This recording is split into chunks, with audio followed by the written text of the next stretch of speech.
It will be a very, very simple. So, I don't know if you can call it a celebration actually, because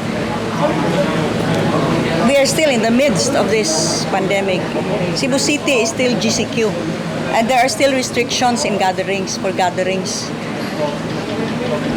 Our plans will just be a one-day affair. Mao kini ang paghulagway ni Gobernador Gwendolyn Garcia sa mahitabo nga programa ugma Agosto 6 alang sa commemoration sa ika-451 nga kasumaran sa pagkalalawigan sa Sugbo. Kaniadto usa ka buwan ang pagsaulog sa founding anniversary nga buhaton apan karong tuiga tungod sa COVID-19 wala na ing grande nga selebrasyon. Sugdan ang commemoration ug usa ka flag ceremony nga ang gobernador, vice-gobernador ug mga department heads sa Kapitolyo lang ang pisikal nga motambong. Ipaagi na lang og Zoom ang dungan nga pag-isa sa flag ngadto sa mga tagsa-tagsa ka mga kalungsuran ug dakbayan sa lalawigan.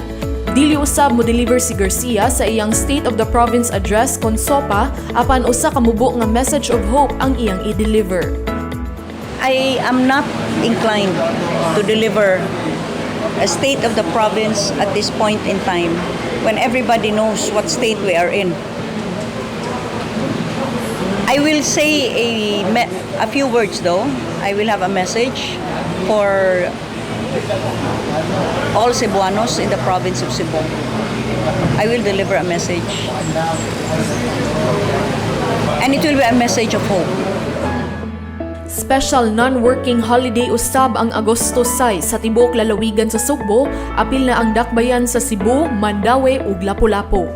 Alang sa balita sa Sugbo, kini si Paula Mendoza.